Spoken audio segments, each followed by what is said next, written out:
하나님 말씀 함께 받겠습니다. 시편 51편입니다.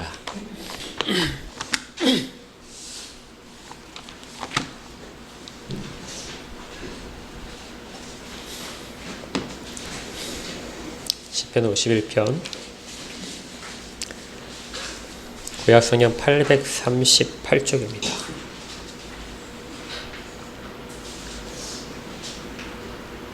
제 1절부터 교대로 읽겠습니다. 제가 먼저 1절을 읽겠습니다. 하나님의 말씀을 받으십시오.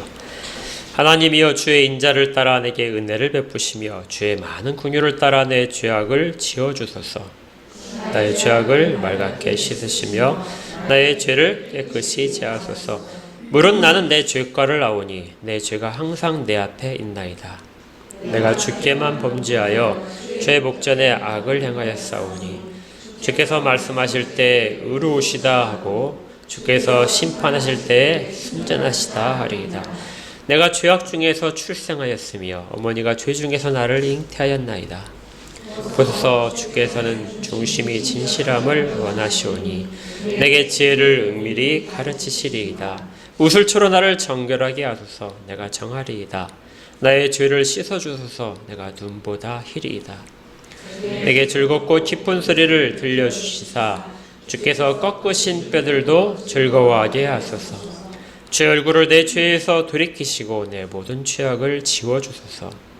하나님이여 내 속에 정한 마음을 창조하시고 내 안에 정직한 영을 새롭게 하소서. 나를 주 앞에서 쫓아내지 마시며 주의 성령을 내게서 거두지 마소서. 주의 구원의 즐거움을 내게 회복시켜 주시고 자원하는 심령을 주사 나를 붙드소서. 그리하면 내가 범죄자에게 주의 도를 가르치리니 죄인들이 주께 돌아오리이다. 하나님이여 나의 구원의 하나님이여 피 흘린 죄에서 나를 건지소서. 내 혀가 주의 의를 높이 노래하리이다. 주여 내 입술을 열어주소서. 내 입이 주를 찬송하여 전파하리이다. 주께서는 제사를 기뻐하지 아니하시나니 그렇지 아니하면 내가 드렸을 것이라. 주는 번제를 기뻐하지 아니하시나이다. 하나님께서 구하시는 제사는 상한 심령이라. 하나님이여 상하고 통회하는 마음을 주께서 멸시하지 아니하시리이다. 주연턱으로 시온의 선을 향하시고 예루살렘 성을 쌓으소서. 함께 읽겠습니다. 그때 주께서 의로운 제사와 번제와 온전한 번제를 기뻐하시리니 그때 그들이 수소를 죄 제단에 드리리이다. 아멘.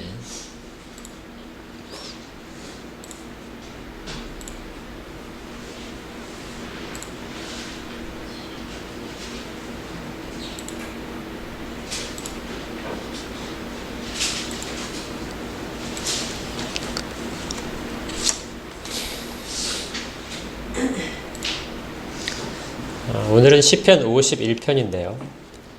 우리 지난주에까지 살펴봤던 그 50편 뒤에 나오는 아주 유명한 시입니다. 시편에는 총 7편의 참회시가 있다고 말을 하는데요. 그 참회시 중에서도 가장 유명하고 또 수많은 사람들이 이 시를 낭송하기를 좋아합니다.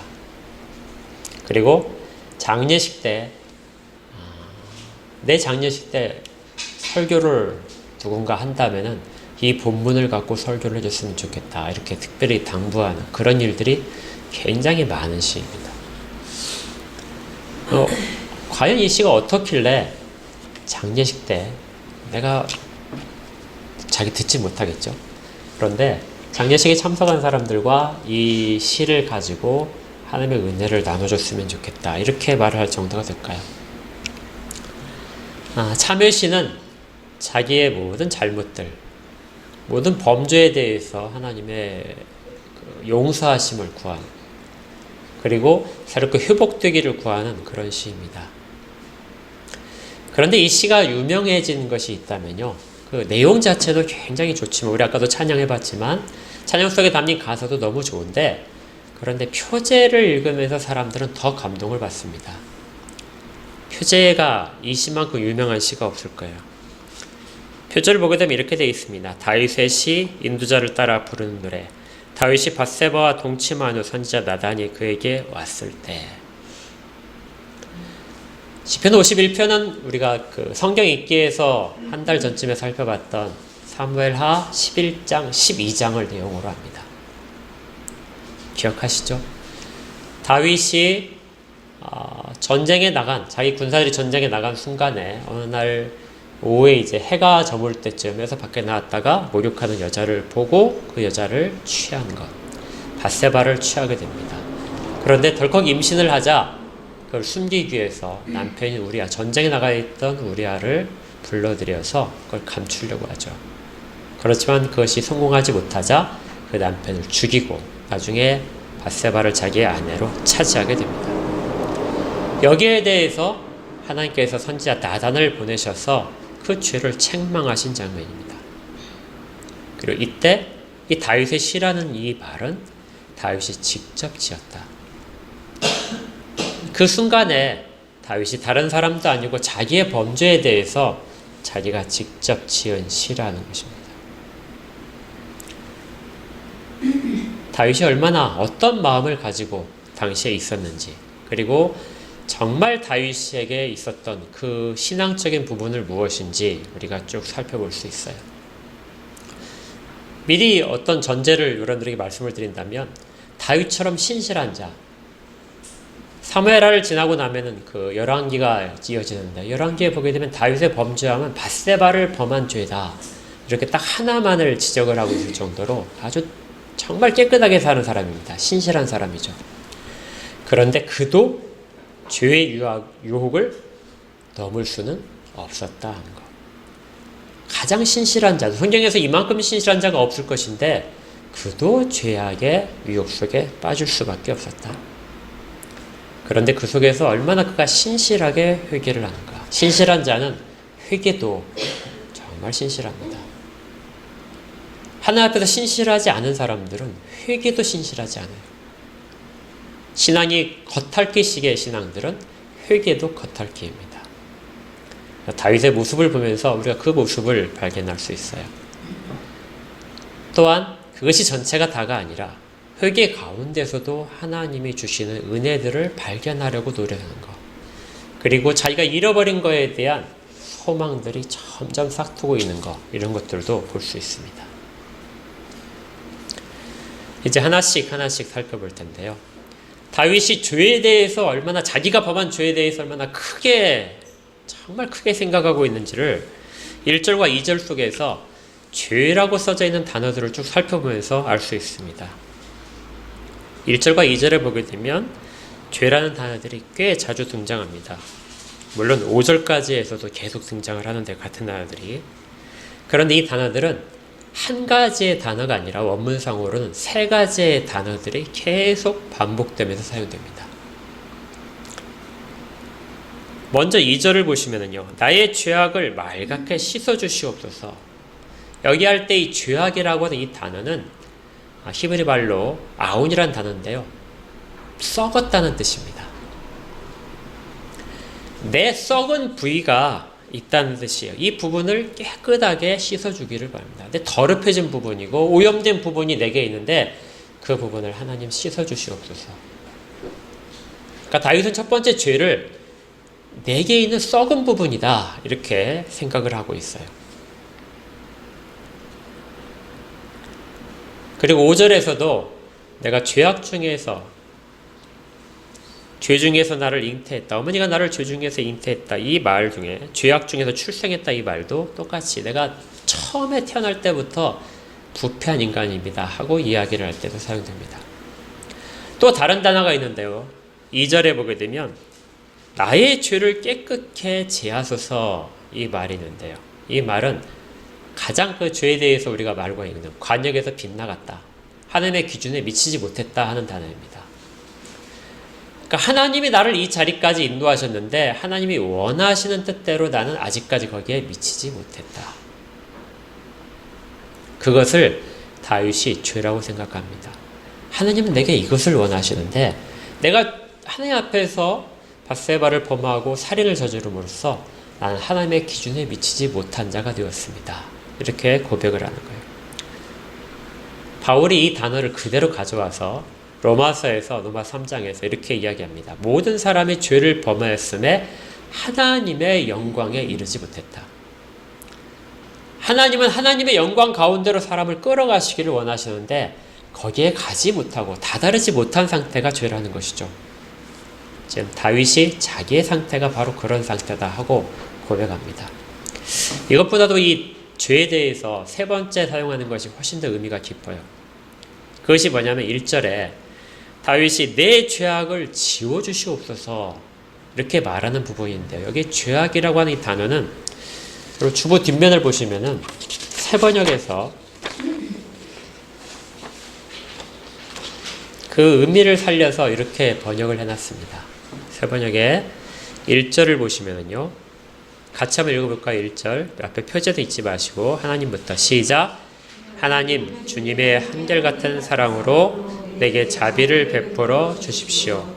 주님의 크신 긍휼을 베푸시어 내 반역죄를 없애주십시오. 다윗은 지금 자기가 저지른 죄를 하나님 앞에서 반역한 것이다. 이렇게 표현을 합니다.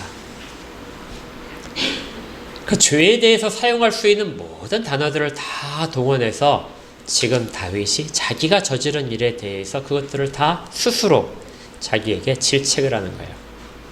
하나님 앞에서 시인을 합니다. 나는 부패한 인간이고 나는 하나님이 원하시는 뜻 가운데 서지 못해서 미치지 못한 존재이고 그리고 최종적으로 나는 하나님께 반역한 존재입니다. 우리가 사람들 앞에서 어떤 죄를 인정을 하는 경우가 많아요. 그렇지 않아요? 우리 가장 쉽게 지나가다가 누군가 툭 부딪혔다면 아우 죄송합니다. 이렇게 하고 지나가잖아요. 내 잘못을 누군가의 불편을 끼쳤다면 그것에 대해서는 사과를 하는 겁니다. 그런데 다윗은 이 단어들을 사용을 해서 내가 하나님 앞에서 정말 용서받을 수 없는 죄를 저지른 것이고 하나님께 반역한 모든 죄들은 결코 용서받지 못한다는 것을 스스로 알면서 지금 자기의 죄를 가지고 슬퍼하며 이야기를 하는 것입니다. 그런데 이렇게 이야기를 하면서 다윗이 한 가지 깨달아지는 게 있어요. 조금씩 깨달아진 것 같아요. 그것이 뭐냐면 3절에 내가 내 죄를 아는데 내 죄가 항상 내 앞에 있습니다. 죄가 항상 다윗의 앞에 있었다는 거예요. 하나님을 바라보고 하나님 앞에 서야 되는 존재인데 그 사이에 죄가 언제나 그 가운데 장애물처럼 있었습니다. 하나님을 보지 못하게 한 죄가 지금 생각해 보니 내 앞에 한 번도 없었던 적이 없습니다. 사람들은 다윗이 정말 신실하고 위대한 왕이라고 칭송을 하는데 그만큼 믿음이 좋은 자가 없다고 기억을 하는데 다윗 스스로가 생각할 때는 나는 정말 한 번도 죄로부터 떠난 적이 없는 사람입니다. 이렇게 이야기를 하는 거예요. 그래서 이 시는 처음에 밧세바를 범하고 우리아를 죽인 죄에서 출발하지만 그 가운데 하나님 앞에서 계속 죄를 시인하는 동안에 점점 자기의 본성과 인생을 깨닫게 됩니다.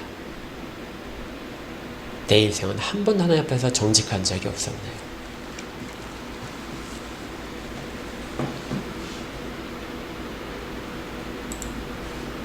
치매라는 질병이 있습니다. 다들 아시죠? 우리가 정말 걸리지 않아야 될 그렇게 소원하는 그런 치매인데요. 제가 치매를 찾아보니까 단계별로 쭉 있더라고요. 잠깐의 기억들이 안 나는 거 뭐 그런 것부터 시작을 해서 나중에 정말 모든 신체 기능들이 자기 할 일을 다 잊어버려서 작동하지 않게 돼서 죽음에 이르게 된다. 이렇게 돼 있더라고요. 근데 그 중에서 치매에 걸린 사람이 가장 슬퍼할 때가 있답니다. 치매에 걸리고 나서 언제 가장 좌절할까요? 자기가 누군지 기억이 안 날 때래요.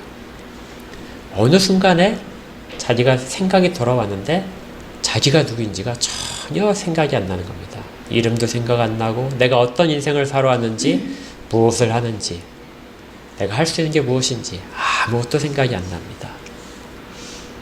차라리 자기가 누군지 생각을 안 하면 괜찮은데 그걸 생각하는 순간 가장 비참해진답니다. 그런데 지금 다윗은 전혀 반대예요. 내가 누군지를 몰라서 슬프고 가장 비참한 상황에 있는 것이 아니라 자기가 누군지를 점점 알아가니까 더 비참해지는 거예요. 내 본성이 정말로 비참한 상태다. 하나님 앞에서 내가 정말 죄인이다 하는 것을 깨달아지는 것이죠. 심지어 다윗은 이렇게 이야기합니다. 5절에 내가 죄악 중에서 출생했다. 그리고 어머니가 죄 중에서 나를 잉태하였다. 쉽게 얘기하면 어머니 태중에 있을 때부터 나는 계속해서 죄에 노출된 사람이고 죄를 짓고 있던 사람이다. 어느 한 부분도 부패한 것이 하나도 없는, 부패하지 않은 부분이 없는 철저하게 부패한 인간이 바로 자기 자신이라는 겁니다. 여기까지 내려가 보셨어요? 아마 다윗 말고는 성경에서 이렇게 자기가 이 처절한 회개를 한 사람들은 거의 없는 것 같습니다. 지금 다윗이 자기가 저지른 죄들을 희석시키기 위해서 이 얘기를 하는 것이 아니라 자기의 본성마저도 하나님 앞에서 얼마나 죄인인가를 계속해서 살필 수 있었다는 것이죠. 하나님께 대한 반역을 언제부터 했다고요? 처음부터 하고 있었습니다. 이게 모든 인간이 태어날 때부터 가지는 숙명이죠. 하나님을 배반한 자로서 이 땅 가운데서 태어난다는 것입니다. 그런데 이렇게 슬픔에 빠진 것을 다윗이 겪게 되는 것은 하나님이 그를 쓰러뜨렸기 때문입니다. 다윗은 스스로는 절대로 여기까지 갈 수가 없었어요. 다윗은 자기가 죄를 범하고 나서도 그 죄를 감추기에 급급했습니다. 그리고 사람들이 몰라줬으면 했어요. 자기 양심은 계속해서 찌르겠지만 사람들이 모른다면 죄가 덮어진다고 생각을 했습니다.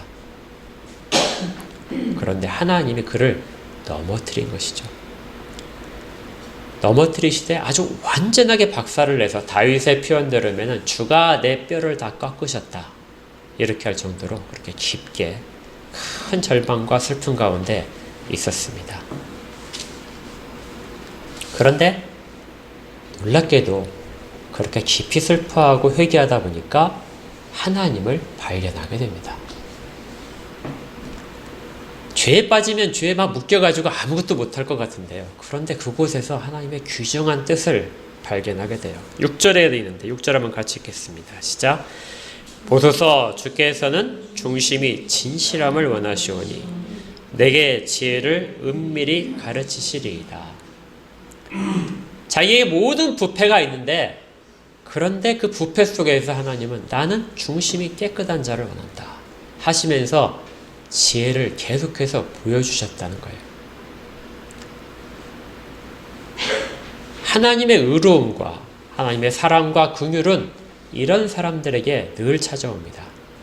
결코 죄인을 죄인의 상태에 버려두지 아니하시고 그에게 늘 나는 이것을 원한다. 너는 그것을 벗을 수 있다 하고 하나님의 지혜를 주신다는 거예요. 그렇다면 이 반역을 하는 것은 그렇게 해서 계속해서 하나님이 이끄시는데 그 손을 놓고 내 마음대로 행했다 하는 것이 반역이 되는 겁니다. 하나님은 모든 사람을 결코 죄 가운데 홀로 내버려 두지 않으십니다.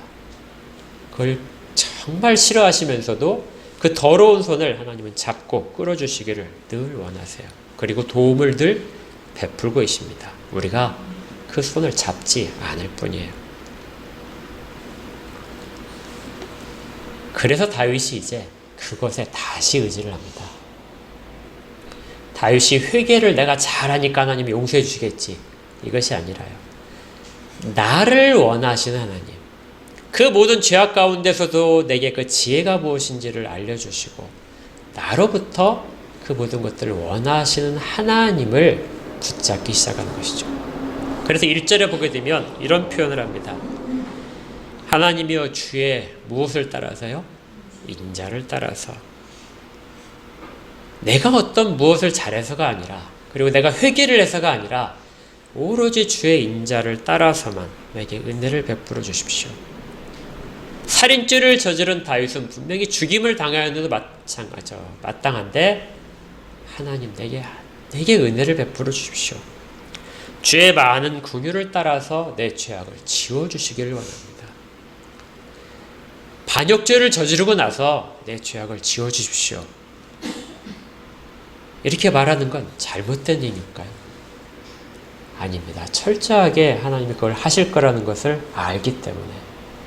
그래서 내 죄악, 아무리 심한 죄, 아무리 하나님 앞에서 큰 죄라도 하나님이 지우신다면 사라진다는 것을 알기 때문에 말하는 겁니다.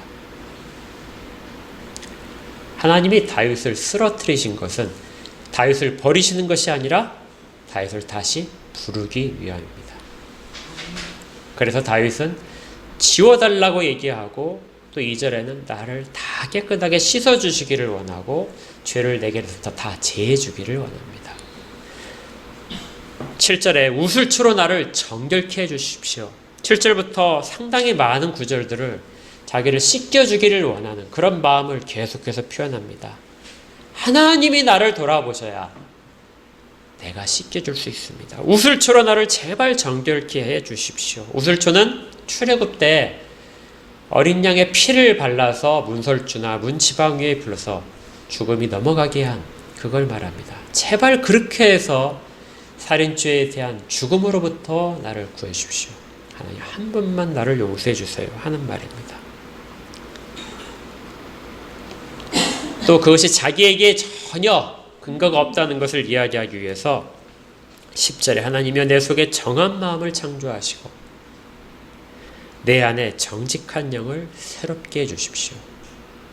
하나님이 마치 인간을 창조하듯이 그렇게 창조를 하셔야만 나는 그 부패로부터 벗어날 수 있고 하나님께서 나를 새롭게 하셔야만 내가 다시 하나님 앞에 설 수 있습니다.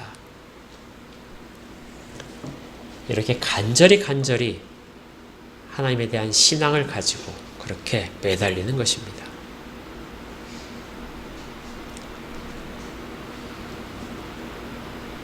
이렇게 매달림을 통해서 다윗은 하나님께서 주시는 은혜들을 깊이 사모를 하고 있는 것을 보여줍니다. 여기에서 이제 다윗은 그렇게 간절히 구하면서 소망 하나가 생기게 돼요. 그것이 뭐냐면 내가 이제 기쁨을 회복할 수 있다. 그래서 8절부터는 기쁨이라는 단어들이 나오기 시작합니다.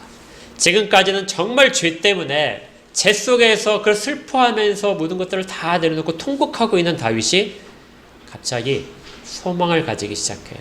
기쁨이 점점점 넘치게 됩니다. 그러면서 아주 중요한 표현을 하는데요. 8절입니다. 내게 즐겁고 기쁜 소리를 들려주시사 주께서 꺾으신 뼈들도 즐거워하게 하소서. 주께서 꺾으신 뼈들이 뭘까요?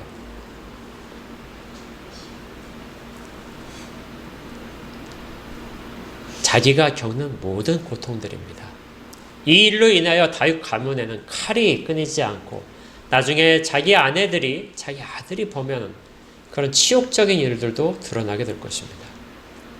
그리고 친구들도 자기를 떠나고 용사들도 떠나고 아들과 칼을 마주해야 되는 그런 일이 벌어질 것입니다. 근데 이 모든 것들이 다 다윗에게는 주께서 꺾으신 뼈들입니다. 다윗의 모든 명예와 자존심과 그에 대한 칭송까지도 다 꺾일 것입니다. 그런데 그 속에서 그것들이 뭐예요? 그것들이 즐거워한답니다. 상황이 바뀌지 않아요. 회개를 하게 되면 모든 일들이 다 원상태로 돌아가고 다 잘 될 것 같죠? 그렇지 않습니다. 주께서 꺾으신 뼈들은 그냥 남아있어요. 여전히 고통 가운데서 계속해서 다윗과 우리들을 찌릅니다. 그런데 그 속에서 정말 진정으로 회개한 자는 어떻게 한다고요? 기뻐할 수 있어요. 그것이 주님이 주신 내게 주신 벌이라는 것을 알면 기뻐하게 됩니다. 그리고 그것을 괴로운 가운데 감당해 가요. 이 마음이 주께서 꺾으신 뼈들도 즐거워하게 하소서. 환경이 변하지 않더라도 나는 주께서 회복시켜 주신 모든 용서하심을 가지고 기뻐하며 계속해서 주 앞에 서겠습니다 하는 고백이에요. 쉽지 않습니다. 우리가 다윗의 인생을 보게 되면 그 후반부가 얼마나 비참해진지 알잖아요. 그런데 그는 그 속에서도 하나님을 찬양하는 것을 그치지 않아요. 고통 속에서도 하나님은 여전히 찬양받으실 분입니다. 하나님은 여전히 다윗에게 신실하신 분이에요. 그래서 만약에 죄를 깨닫고 나서 거기에서 멈춰 있다면 하나님이 주시는 큰 복을 놓치는 것입니다. 오늘 설교 제목이 뭐였죠? 나를 멈추게 한 힘이 나를 다시 걷게 한다. 이제 이 제목이 조금 이제 의미가 조금 오시죠. 이것이 나를 멈추게 하는 것들이라는 시에 있는 마지막 구절입니다. 혹시 이거 들어보셨어요? 중학교 교과서에 있는 시입니다. 제가 그러니까 학생들 자습 시간이 있어서 자습을 하는데 한 학생이 이 시를 딱 펼치더니 저한테 이제 한 구절을 이게 선생님은 이해가 되세요 하는 거예요. 그래서 이제 그것이 뭐냐면 이 시 중에 나를 멈추게 하는 것들이라는 것 중에 육교 아래 봄볕에 탄 까만 얼굴로 도라지를 다듬는 할머니의 옆모습이 나를 멈추게 한다. 여러 가지가 이렇게 멈추는데 그 중에 그 육교 옆에서 도라지를 팔고 있는 할머니의 모습을 딱 본 순간 발걸음이 멈췄다는 것이죠, 시인이. 근데 자기들은 이게 이해가 안 된대요. 왜 멈춰요? 이렇게 이야기를 하더라고요. 그래서 제가 인생을 조금 더 살아야 멈춰지지. 니들 아직 멈출 수 있는 단계까지 안 왔어. 이렇게 얘기를 했는데요. 그 마지막 구절이 제가 그 시를 쭉 보다가 마지막 구절이 정말 좋더라고요. 이 설교를 준비하면서 그 부분과 연관이 돼서 뚝 떠오른 것입니다. 마지막 절이 이렇게 돼 있어요. 줄이 나는 언제나 나를 멈추게 한 힘으로 다시 걷는다. 나는 언제나 나를 멈추게 한 힘으로 다시 걷는다. 지금 다윗을 멈추게 한 힘은 하나님이십니다. 모든 것들을 다 잘하고 있는 다윗을 멈추게 하신 것은 하나님이 나단을 통해서 그의 모든 숨겨졌던 부분을 드러내셔서 꼬꾸라뜨린 것이죠. 그리고 철저하게 넘어져서 뼈가 부러져서 그렇게 뒹구는 아픔 가운데서 있으면서도 다시 일어날 수 있는 것은 그 질책이 결코 자기를 파멸시키기 위한 하나님의 섭리가 아니라는 것입니다. 하나님의 섭리는 다윗이 하나님 앞에서 그 중심 가운데까지 하나도 감춤 없이 설 수 있도록 하기 위한 그 은혜를 다윗이 깨닫자 다시 설 수 있는 겁니다. 부러진 뼈를 가지고 고통스러워하면서 다시 주의 길을 가는 것이죠. 정말 다윗에게는 미안하지만 우리는 다윗을 통해서 이렇게까지 아픈 아픔을 간접적으로 경험을 합니다. 절대 우리 스스로는 겪지 않았으면 좋겠던 일을 다윗은 이미 다 겪어줬어요. 그래서 거기에서 하나님의 뜻을 보고 하나님 우리를 향하신 뜻을 다시금 발견합니다. 하나님은 늘 항상 이렇게 우리에게 지혜로 가르치시는 분이에요. 이 모든 일들에 대해서 다윗이 이렇게 희망할 수 있었던 것은 다윗 때는 그리스도에 대한 신앙이 없었지만 그에게 그리스도의 그림자를 비춰주신 하나님의 은혜 때문입니다. 다윗의 죄가 어떻게 사람을 죽인 죄가 용서받을 수 있을까요? 그 모든 비밀은 신약의 때에 와서 그리스도께서 십자가에 달려 피 흘려 죽으실 때 그때 가장 분명해집니다. 역시 마찬가지로 다윗을 질책하신 하나님이 그를 회복시키셨듯이 그리스도께서 십자가에 달려 죽으시면서 우리의 모든 죄악이 얼마나 깊은 것인지 얼마나 끔찍한 것인지 우리가 얼마나 부패한 가운데서 태어나고 하나님을 늘 배반하며 사는지를 적실하게 드러내시고 그 모든 아픔을 다 감당하시며 회복의 길을 또한 보여주신 것이죠. 내가 너희 모두를 다 회복시키기를 원한다. 그러니 내 앞에 나와라. 그 믿음을 가지고 나와라. 그래서 우리가 지금 여기에 있는 것입니다. 우리가 하나님 앞에서 우리 주님께 구하는 많은 것들이 있는데 그 모든 것들은 가장 핵심을 놓치면은 아무것도 아닙니다. 마치 다윗이 차지한 모든 영광 가운데도 불구하고 그것이 하나님 앞에 배반한 일이었듯이 거기에 사용되면 안 되잖아요. 하나님은 우리 가운데 가장 깊은 데까지 중심 가운데까지 하나님을 향하도록 순전하게 서도록 요구하십니다. 만약에 우리가 감추어지는 부분이 있다면 깊이 하나님 앞에서 바로 서십시오. 그 깊은 곳까지 한번 내려가 보십시오. 나의 본성은 어떤 인간인가? 그리고 거기로부터 다시 일어나십시오. 똑같은 힘으로 다시 그 손을, 나를 넘어뜨린 그 손을 붙잡고 다시 일어나십시오. 그러면 우리 가운데 다윗이 했던 모든 기쁨들이 올 것입니다. 다윗은 자기가 회복되게 되면 이것을 다른 사람들에게 가르치고 죄인들을 그 죄로부터 돌이키겠다고 이야기를 했습니다. 13절에 그리하면 내가 범죄자에게 주의 도를 가르치리니 죄인들이 주께 돌아오리이다. 그리고 이 모든 사람들이 다 같이 돌아오게 되면 그 상한 심령으로 주 앞에서 회개하고 돌아오는 모든 자들이 함께 18절과 19절에서 주의 은택으로 시온의 선을 행하시고 예루살렘 성을 쌓으시게 되면 우리가 그때 주께서 의로운 제사와 온전한 번제를 기뻐하실 것을 알고 그대로 드릴 것입니다. 더 이상 형식적인 것에 머물지 않고 진정으로 모든 것을 다 드릴 것입니다.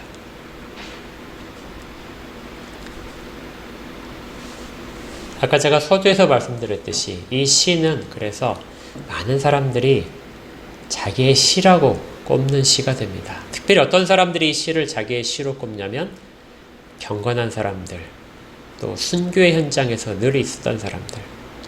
종교개혁 시대의 많은 순교자들이 그들이 마지막 형장에 올라갈 때 이 시를 읽어주기를 요청을 했다고 해요.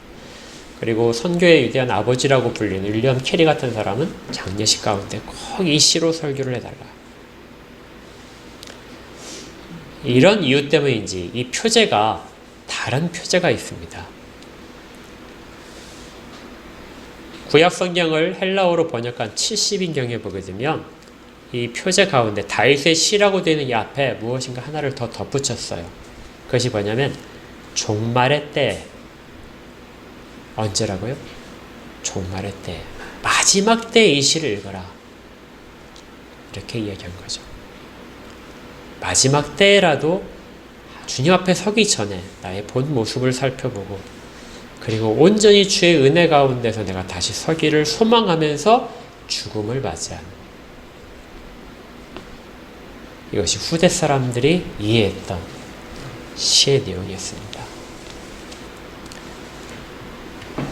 우리 가운데 이런 복이 있기를 소원합니다. 앞에 꼬꾸라뜨리는 복은 받기 싫지만 그걸 통해서라도 바른 것을 깨달을 수 있다면 정말 감사히 받겠습니다. 그리고 주 앞에 순전하게 제가 예배자로 서겠습니다. 이런 다짐이 우리 가운데 있기를 진심으로 축원합니다. 함께 기도하겠습니다. 하나님 아버지, 주의 사랑을 저희들이 감당할 수 없습니다. 다윗의 고백처럼 정말 부패하고 하나님 앞에 늘 반역하는데 그럼에도 불구하고 저희들을 놓지 않으시고 저희들에게 늘 지혜로 가르치시며 저희들의 중심이 새롭게 되게 하셔서 하나님을 찬양하고 예배케 하심을 감사를 드립니다. 이 감격을 저희들이 늘 잊지 않고 살도록 붙잡아 주시옵소서. 정말 잊을 때 그때 주께서 꺾으신 뼈들의 그 찌름을 통해서도 다시 깨닫게 하시고 그래서 죄를 쓰러뜨렸던 그 힘이 사실은 죄를 뭉개는 힘이 아니라 새롭게 창조하는 힘이었음을 알고 붙잡아 일어서서 다시 주의 길을 걷게 하여 주시옵소서. 함께한 모든 자들 가운데 주의 축복을 더하여 주시옵소서. 예수 그리스도 이름으로 기도합니다.